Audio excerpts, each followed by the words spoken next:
student's name. That way we make sure that we have you logged. If you're using a different email other than your CCSF email, we may not be able to accurately log you. So please sign in using that. As for our guests using the YouTube overflow link, if you are joining us using that, please sign in to the overflow form in the description of the YouTube, and that will allow us to log your attendance as well. And just as a reminder, the overflow form will be closed at the end of the plenary.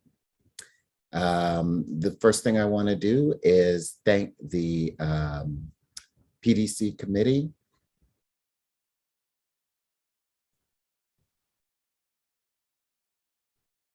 Can we change slides? Tanya Clarkson, Heather Elkazar, Nathaniel Wallace-Steele, Tessa Henderson-Brown, Amy Hernandez, Kyle Hill, Pam Mary, Maria Salazar-Colon, Michelle Simotis, Michael Snyder, Elena Wong, Tanichia Wong-Prasart, and Charissa Yarkin. Just as a note to our college community, the Professional Development Committee will begin to work on next year's program. We're looking at possibly making some changes to the way that we conduct Flex Day. So when you fill out your survey, please add any ideas to what you would like us to focus on next year. We'll be working on our theme to be able to get that together. So any ideas that you have, please share that with us. And with that, I would like to introduce our Chancellor to give the State of the College address. Chancellor Dr. David Martin, please take it away and welcome.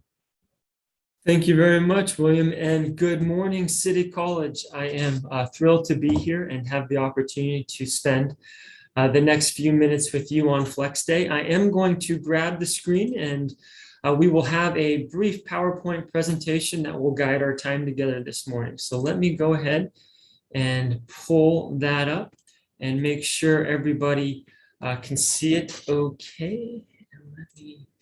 All right. Well, first off, I just wanted to take a moment and reiterate some of the comments from our introductory speaker, Mr. Mosley, and thank the Professional Development Committee. Thank all of the individuals, thank our labor partners. The work that goes into preparing a relevant and meaningful Flex Day for us to come together and be together. Although it's virtually, it is nice to see our Zoom faces and see our colleagues and share it.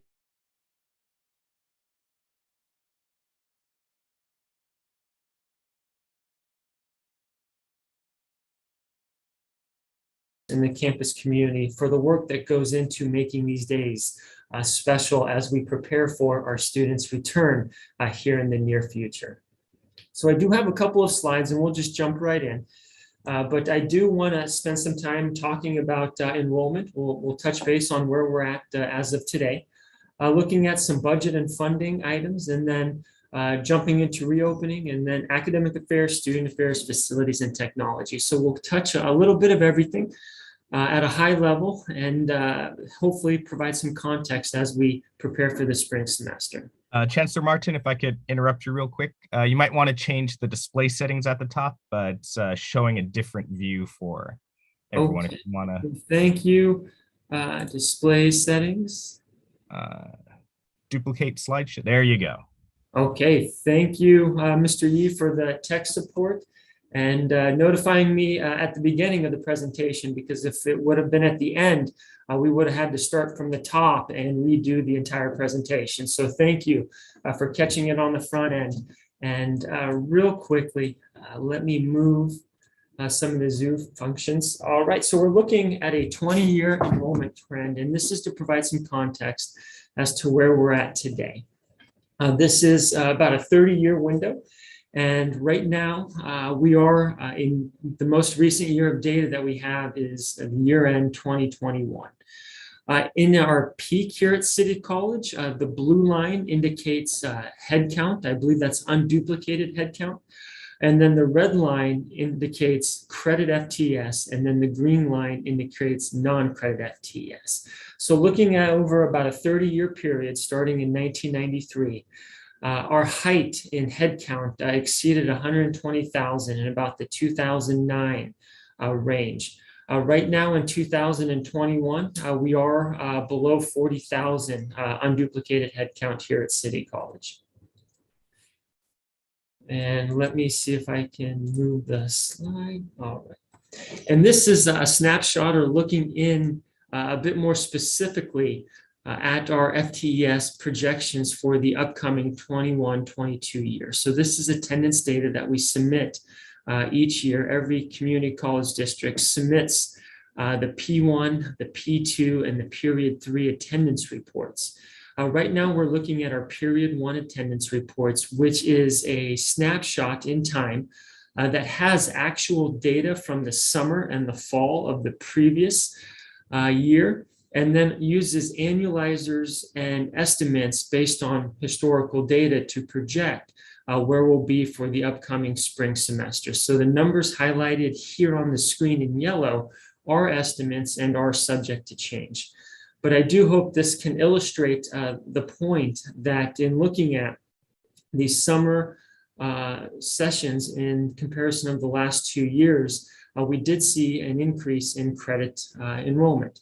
Looking at the fall, we did see a decrease of about 800 FTS in credit enrollment. The non-credit, as we know, based on the open entry, open exit, and the evolving attendance accounting methods that we can use for non-credit, that number is hard to pinpoint at this time, but as that information becomes available, we will start integrating FTS into our campus-wide discussions moving forward. And then looking at the spring of 2022, obviously, we have some ways to go before census date is upon us. But right now, where we stand today, based on enrollment projections and annualizers, we are looking at a decrease in spring enrollment of approximately 400 FTS. So with that said, down here at the bottom in total, and just to reiterate that the 13,629 is an estimate, that number will fluctuate, and we will do the best that we can to keep the campus updated as non-credit numbers get finalized, as the spring census rolls around, and we get forward with some more final FTS data. And jumping now to the budget, our finance component of the presentation this morning, on time, on January 10th, this last Monday, the governor released his January proposal. The January proposal is really the initial starting point of what will be a 6-month state budget cycle. The state budget cycle, as we all know, heavily impacts Proposition 98, or the total pie that community colleges and K through 12 or public education utilizes for funding. The January proposal, as it was presented to the state of California on Monday, continues economic expansion, economic growth. I do believe we're into potentially year number 10 or 11 of continued economic growth. So the January proposal continues that type of mindset. There is an expansion of Prop 98 funding. So typically when the economy is expected to grow and state revenues continue to increase, those increases directly impact the Proposition 98 pie that public education splits. So we do hope to see, and it is identified in the January proposal, that the Proposition 98 funding will increase for public education. How that will directly impact City College will be determined through future iterations of the budget, the May revise and the June enactment. But right now, as it stands today, we are looking at about a 5.33% cost of living adjustment, or a COLA. And speaking broad brushstrokes, that's an approximate increase to our unrestricted general fund, or our operational revenues, of approximately $7.5 million. Jumping down below, we do have a PERS and STIRS pension bind down. So as we all know, the increased pension cost over the last several years has become a concern to public education entities who have been asked to take on that burden of funding that state debt so our retirees can continue to receive their pensions into the indefinite future. One of the items that the governor has made a priority the last few budget years was really setting aside large chunks of money so public education entities that work in the PERS and the STIRS realm, the employer contribution rates will remain consistent. Right now, I believe there was an approximate $3 billion contribution to Cal STIRS, which would effectively keep our employer rates consistent to where there are today. So there wouldn't be an increase in the amount of compensation we would have to pay to STIRS for our employee retirement system. As we know, our classified employees by and large participate in the San Francisco retirement system. Because that is a local system, the statewide budget doesn't necessarily speak directly to CFERS. But as more information becomes available at the local level, we'll make sure that that's factored into future budget discussions. All right, moving now to what I hope is a visible financial chart. This chart is prepared by the State Chancellor's Office. It is the apportionment reports that each one of the 73 districts receive. This is the most recent or updated apportionment report for City College of San Francisco. And what I was hoping to do here is to illustrate the impact or where we stand today with the student-centered funding formula. As we all know, about 3 or 4 years ago, Governor Brown, prior to leaving office, implemented the student-centered funding formula, which transitioned the funding from the old model, the Senate Bill 361, where it was primarily FTS driven, to a new model that's entitled the Student-Centered Funding Formula. The funding formula, as we know, takes into account FTES, but it also takes into account low-income population metrics such as Pell recipients, Promise Grant recipients, as well as student success allocation. So funding specific achievement or metrics, such as the associate degrees that we award, associate degrees for transfers, transfer to accredited university,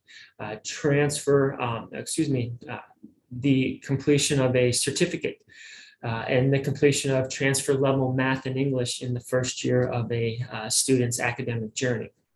So based on all of this student-centered funding formula model, the numbers, how they're applied here at City College, are on the far right. So I hope everybody can see the numbers.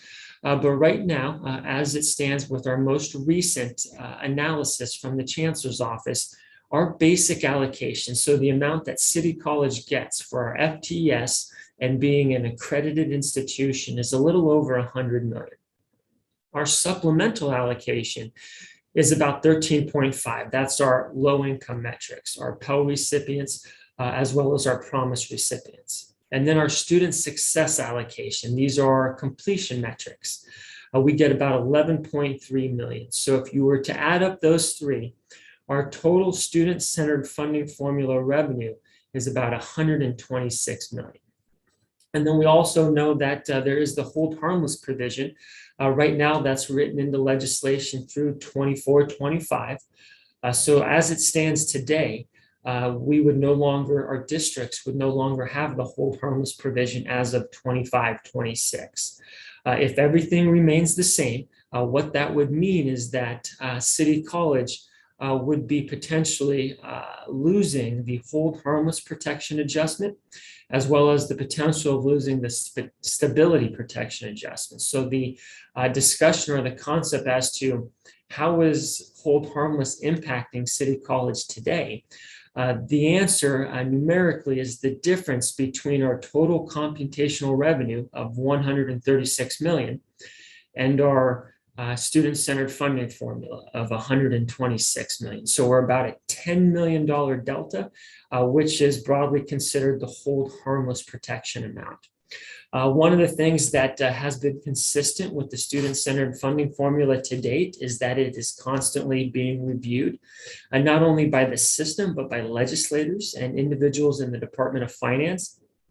And as this budget cycle develops and as the future budget cycles develop, I do think we will see changes and evolutions in the funding formula. So this is going to be a constant part of our campus communications, because as the funding formula evolves, we're going to have to make sure that we're communicating that information and we understand the funding model that we will be operating in into the future. So I just wanted to share that as we stand today, it is a snapshot in time. But the one thing that has been consistent with the student-centered funding formula is that it has evolved and it has changed. And we look forward to communicating any future changes with the campus and then engaging in a dialogue about those changes. All right, now I'm shifting gears to reopening. And if you don't mind, I'm going to grab a sip of coffee really fast. All right, the first topic that we'll touch base on in the reopening, and let me make sure I can see the screen appropriately, is the concept of door monitoring. I know we've had conversations in different circles throughout campus regarding the concept of door monitoring and in enforcing our vaccine mandate. I do hope that we can use the beginning part of the spring semester as well as the next couple of weeks in the immediate future to really keep working on what is the sustainable solution moving forward. What is a structure that we can put in place that we can logistically and financially keep in place for the indefinite future to make sure that we have a safe campus for everybody. In the immediate future, we will have our administrative team members do a temporary door monitor situation. So we will have something similar in place to what we had last fall. But it is important that we work together as a campus from the onset to really transition out of the temporary model to a sustainable structure that we can all count on and depend on for the indefinite future. So I really look forward to engaging with our labor partners and different groups on campus on how best we can approach that as an institution. Then looking at our classroom environment, we did reopening discussions last fall, but we are approximately 30 to 35%, somewhere in that ballpark, in-person instruction starting the spring semester. We do have social distancing mandates in our classrooms. And then jumping back down to support services. So our student affairs team, our student health services, I just want to take a moment and commend the wonderful work of our student health services team. Those team members have done a great job in making sure that testing is still available, that information is still available to our students, and that when students have situations of positive cases or where contact tracing may need to happen, our team members in our student health services have done a phenomenal job in keeping up with an ever-evolving situation. So I just wanted to do a special shout out, but also acknowledge our student affairs and our student support service who have provided opportunities for in-person engagement and activities with our students. Those touch point services are vital, especially for students who may be coming onto our campus for the first time, looking for registration help, looking for assistance on how to find courses and programs. So I just wanted to take a moment and share that with the campus. Then looking at our spring goals, as we discussed in our campus reopening forum on December 17th, I believe, we are going to be working diligently as a campus to start putting things in place for a hopeful and potential full return to in-person instruction, understanding that online will continue to be an important part of our schedule development. But the fall of 2022 plans as it stands today is still to transition back to a primary in-person modality. As we know, the evolution of different variants and the numbers that we're seeing, not only at the local level, but the state and the national, those are considerations that will continuously be part of the conversations.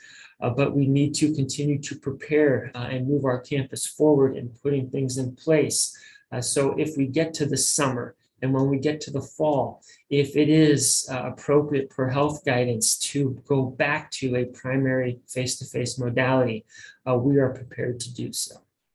And then lastly, down there at the bottom, just a special shout out to the entire campus community, our employees and our students in regards to getting through the vaccination status verification.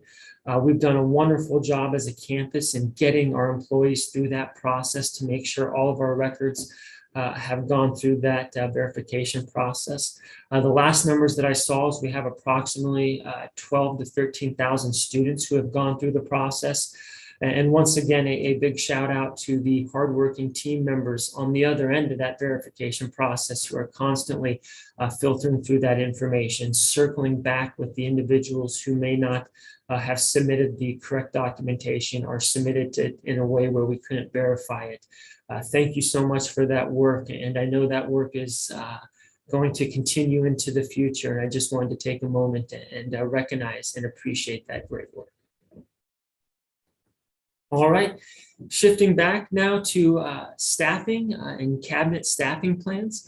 I shared an email with the campus over the last week or so in regards to some positions that we'll be recruiting here in the near future.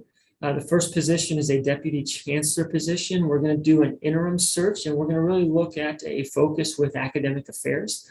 As we know, academic affairs is a very large part of our institution, and moving forward as we look at articulation agreements, dual enrollment, pathways, really having somebody to help the college with that academic affairs perspective at the deputy chancellor level is something we hope to have in place here in the near future. We will have a structured process. We are going to put together a search committee. But I do think it would be best to move as efficiently as possible. As we know, we spend the beginning and the mid part of the spring semester in developing the next year academic schedule. So bringing somebody on board that can at least be a part of those conversations, maybe at the tail end, I think would be a benefit to the campus community. Also, the spring semester is a very busy time for districts throughout the state in searching for their next superintendent, president, or chancellor, as a lot of retirements happen on June 30th. So getting out in front of those pools to make sure that we don't lose any interest in our position here at City College, I think would make the most viable pool of candidates moving forward. I do believe there's approximately 10 or so districts right now looking for their next superintendent, president, or chancellor. So making sure we get out as far as we can in front of those pools, I think would benefit the opportunity we have to select the best candidate for City College. And then jumping down to the chief of staff position, we are going to do a process to bring on an interim chief of staff position with a focus on college operations, really hoping to find somebody that understands community colleges, that understands participatory and shared governance, understands accreditation, resource allocation, program review. So really looking for somebody with that type of lens. And then lastly, the Vice Chancellor of Human Resources and Employee Relations. So we will do a full and comprehensive search for a permanent Vice Chancellor of Human Resources and Employee Relations here this spring. All right, and I'm just looking at time, being mindful. I know I have about 30 minutes allocated, so I will make sure I don't keep everybody past time. But looking at academic affairs, I just want to give a shout out and a recognition to all of our faculty who have gone through the online course development program. Just to say that your commitment to learning new things in regards to online course opportunities, I just wanted to say thank you for participating and engaging in that process. And looking at the numbers of our faculty who have engaged in that process, it's a testament to the high quality individuals that we have here on this campus, because we're always looking for ways to find continuous improvement opportunities. So just a big shout out and recognition to the faculty who have gone through that program. Looking at DegreeWorks implementation. So this platform is a special opportunity to provide a unique experience for our students to map out or develop their own pathway. The DegreeWorks or the degree audit, some may call it, is a platform that students can use to self-select classes and develop their own roadmap, so they can lay out what classes they need to take when in their academic journey. So it's been a really good partnership between IT, academic affairs, student affairs. Our faculty and our counselors have been working hard on this implementation. So we do hope that this platform provides an opportunity for our students and gives them another tool in their tool belt for their academic success journey. And then the third bullet, connecting City College with Unified and San Francisco State University. This is an exciting concept, and I think we have a collective buy-in to explore opportunities in our area. But we are in a unique situation where we have coterminous boundaries with our Unified, and we're very closely related to our San Francisco State and our four-year partners. So developing a concept or creating an idea that we can roll out into our communities that creates a clear pipeline from the moment you walk onto a San Francisco Unified public school, you have opportunities to start thinking about coming to City College and then transferring, if you want to San Francisco State, or potentially utilizing our CTE programs or our workforce programs and getting a skilled labor position. So it's really looking at how can we connect all three to make a pathway or some sort of concept to where we are starting the educational journey in the very beginning and providing a clear pipeline all the way until their final destination and then out into the career fields. And then lastly, our academic affairs will be working diligently this semester on continuing to prepare for the fall 2022 in-person instruction.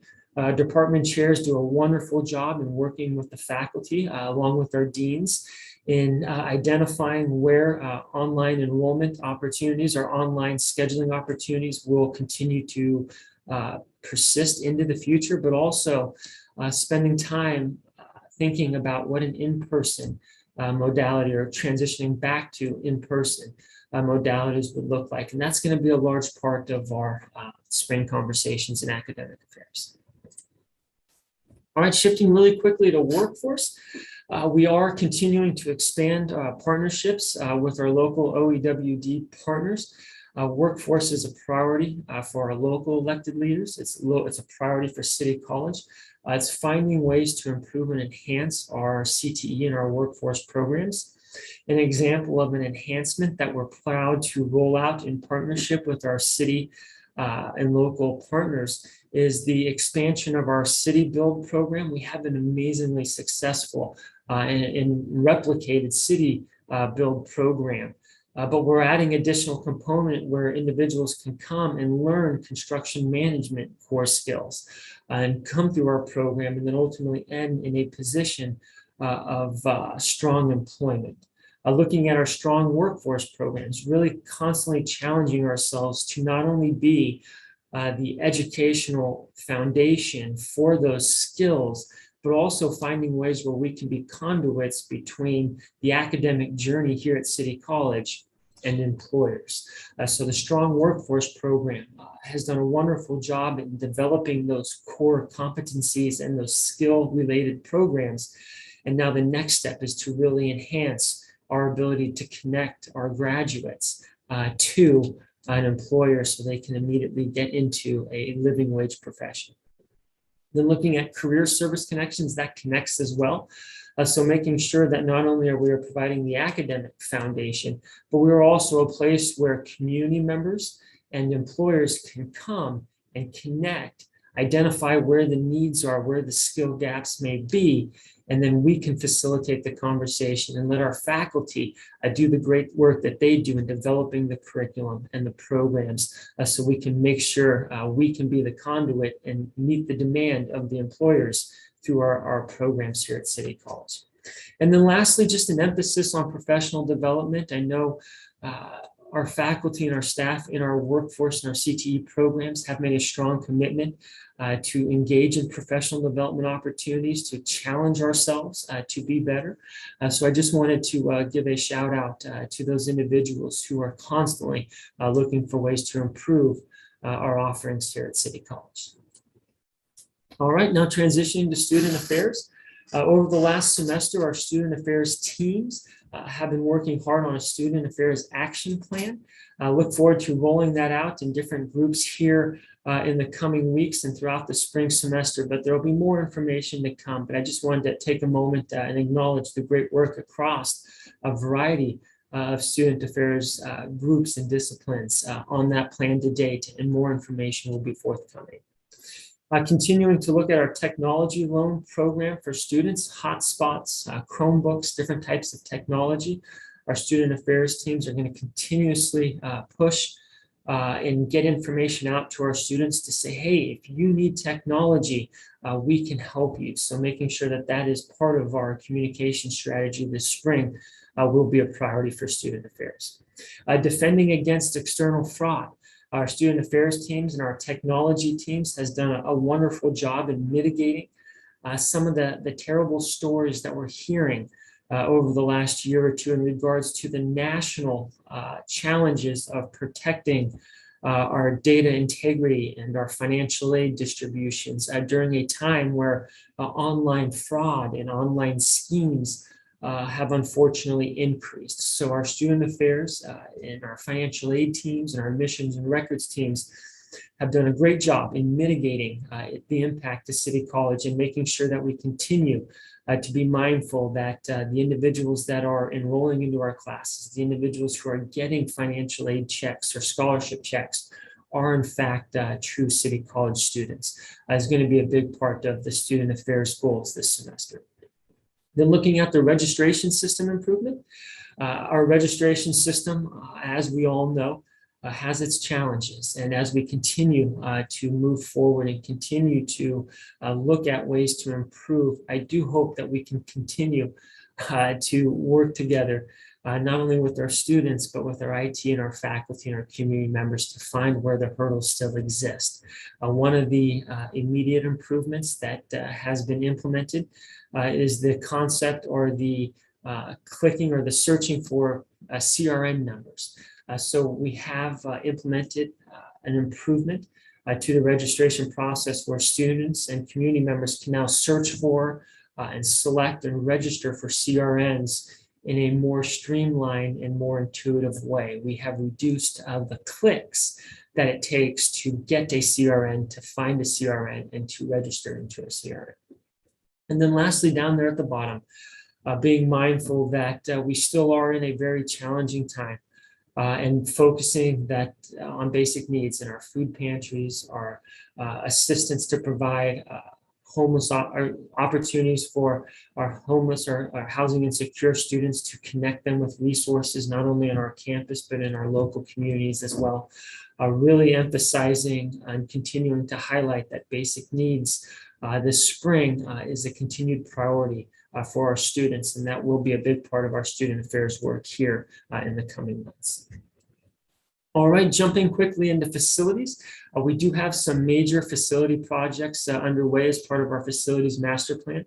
Our Student Success Center and our STEAM facilities are undergoing the design, build, construction delivery method. Right now, we are in the process of soliciting proposals for companies or entities to take on that process and be the lead construction management firm for the college and for those projects. So hopefully we can get those proposal process and the selection process completed, and then ultimately work on submitting final project plans to the Division of State Architect, DSA, here in the coming months. So that will be an ongoing facilities priority. And then also the DRT. We are currently advertising or soliciting design proposals for the DRT. One of the major steps in any project, specifically a significant or a large project, is to get on contract or get under contract an architect of record. So identifying through a selection process who will be the architect of record, who will lead the architectural design and the DSA process, which will ultimately lead to the bidding out of the actual construction. We do hope to have a recommendation for the architect of record to our governing board of trustees at their February meeting, which is really a major and the first significant milestone of getting that project built here in the coming years. Jumping down to the next bullet, our district-wide security camera. Throughout the semester, we're going to continue looking at feasibility concepts as to where security cameras make sense, where they can logistically be placed, and where they will provide security and safety, but also not provide or not create an environment that's too intrusive or becomes uncomfortable for our students. We need to be a welcoming and inclusive environment. So making sure that as we look at security camera placements and the feasibility of different locations, not losing sight that we need to be inclusive and welcoming in all aspects will be part of the feasibility concepts here in the coming months. Looking at electric car charging stations. So we do hope to have 10 or 11 electric car charging stations here on campus in the near future. So hopefully we'll have and see those pop up in the spring semester. And then lastly, some major work is scheduled for the Rosenberg Library, looking at the roof replacement, as well as the installation of a cooling tower. I think we all know, and those who work in that facility recognize that during hot days and during cold days, the temperature can be very challenging to stay in throughout the entire day. So looking at opportunities that we can to alleviate that moving forward is part of the construction process or the construction plans here in the spring semester. All right, last slide. Thank you for your attention this morning.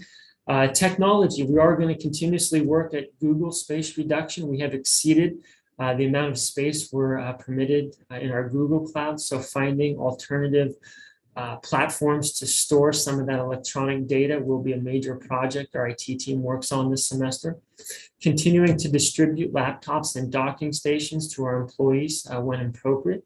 If you have questions about a laptop or a docking station, please reach out to our IT help desk and they'll be able to help with some more information. Continuing to move forward with the Smart Classroom project at the Mission campus. And then the Signalvine text messaging solution. So this is something new or a new tool that we now have in our tool belt this semester. It's really a platform or a solution to send out broad and mass text messages to our students with all types of information regarding registration, regarding available services, regarding campus events. So we do look forward to utilizing that as a stronger way to connect to our students who by and large, there's a large population of our students who use their mobile device as their primary access to technology. So making sure we're connecting with them through that avenue, I think will improve opportunities for information to be disseminated on our campus. And then lastly, as touched base on in the previous slides, continuously working on our registration system, identifying where the hurdles still exist, and working and moving forward to make sure that we are doing everything we can to eliminate our registration barriers for our students and our community members. And with that said, that concludes the presentation this morning. I know I'm about 9 minutes over my allotted time, so thank you very much for hanging in there and being present this morning. Thank you once again to all of the Flex Day presenters and everybody who went into making this day meaningful and relevant for our RAND family. Lastly, City College of San Francisco, welcome back to the spring of 2022. Very excited to be here. Looking forward to a lot of engaging campus conversations this spring, although we will still be primarily doing our work online. Being together, being connected, being in the Zoom room is something that I look forward to engaging in with this campus community. So thank you very much for your attention this morning. Have a great Flex Day and have an even better spring 2022 semester. Thank you very much, City College. Thank you, Dr. Martin. We really appreciate that. So everybody, we're going to move into the rest of the Flex Day activities. But before we get off of this particular Zoom, I'd like to just give a closing reminder that, again, for those that came a little bit late, that for those that are watching on this Zoom account, on your normal Zoom account, please be sure that you've logged in with your CCSF email and with your complete first and last name. You will receive your credit for attendance once it's marked within 5 business days. And for those of you that are watching on the YouTube, please make sure you sign in to the form that is linked to the description in the video. And this will ensure that your attendance is also logged.